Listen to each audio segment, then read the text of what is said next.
This is the IELTS listening test. You will hear a number of different recordings and you will have to answer questions on what you hear. There will be time for you to read the instructions and questions, and you will have a chance to check your work.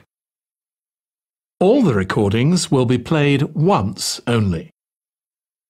The test is in 4 parts. At the end of the test, you will be given 10 minutes to transfer your answers to the answer sheet. Now turn to Part 1.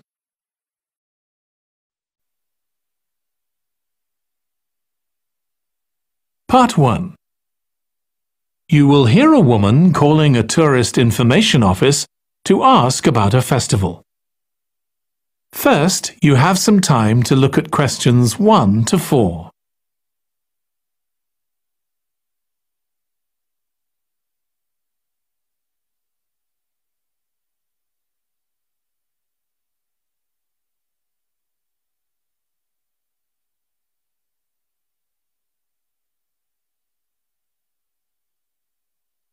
Now listen carefully and answer questions 1 to 4. Good morning. You're through to the Tourist Information Office. Tim speaking. How can I help you? Oh, hello. Could you give me some information about next month's festival, please? My family and I will be staying in the town that week. Of course. Well, it starts with a concert on the afternoon of the 17th. Oh, I heard about that. The orchestra and singers come from the USA, don't they? They're from Canada. They're very popular over there. They're going to perform a number of well-known pieces that will appeal to children as well as adults. That sounds good. My whole family are interested in music. The next day, the 18th, there's a performance by a ballet company called Eustatis. Sorry? The name is spelt Eustatis. They appeared in last year's festival and went down very well. Again, their program is designed for all ages. Good. I expect we'll go to that. I hope there's going to be a play during the festival. A comedy, ideally. You're in luck.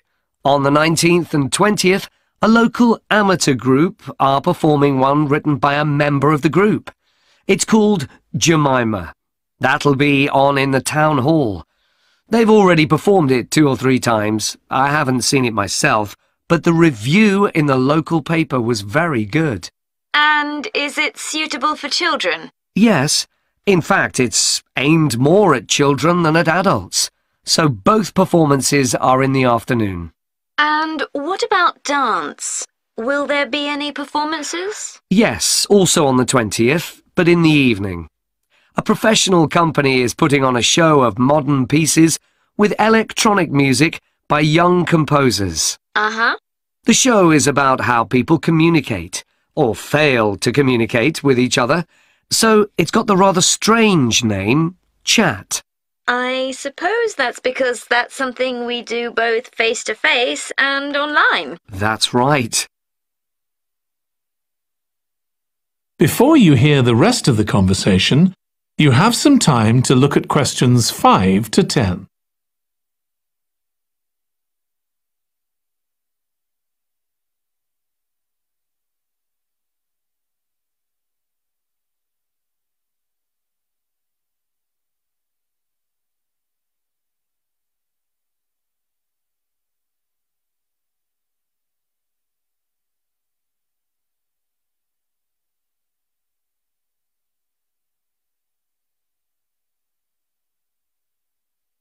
Now listen and answer questions 5 to 10. Now, there are also some workshops and other activities. They'll all take place at least once every day, so everyone who wants to take part will have a chance. Good. We're particularly interested in cookery. You don't happen to have a cookery workshop, do you? We certainly do. It's going to focus on how to make food part of a healthy lifestyle. And it'll show that even sweet things like cakes can contain much less sugar than they usually do. That might be worth going to. We're trying to encourage our children to cook. Another workshop is just for children, and that's on creating posters to reflect the history of the town. The aim is to make children aware of how both the town and people's lives have changed over the centuries. The results will be exhibited in the community centre. Then, the other workshop is in toy making, and that's for adults only. Oh, why's that? Because it involves carpentry. Participants will be making toys out of wood, so there'll be a lot of sharp chisels and other tools around. It makes sense to keep children away from it. Exactly. Now, let me tell you about some of the outdoor activities. There'll be supervised wild swimming. Wild swimming? What's that? It just means swimming in natural waters, rather than a swimming pool. Oh, okay. In a lake, for instance. Yes. There's a beautiful one just outside the town, and that'll be the venue for the swimming. There'll be lifeguards on duty, so it's suitable for all ages. And finally, there'll be a walk in some nearby woods every day. The leader is an expert on insects. He'll show some that live in the woods and how important they are for the environment. So there are going to be all sorts of different things to do during the festival. There certainly are. If you'd like to read about how the preparations for the festival are going, the festival organizer is keeping a blog. Just search online for the festival website, and you'll find it. Well, thank you very much for all the information. You're welcome. Goodbye. Goodbye. That is the end of part 1.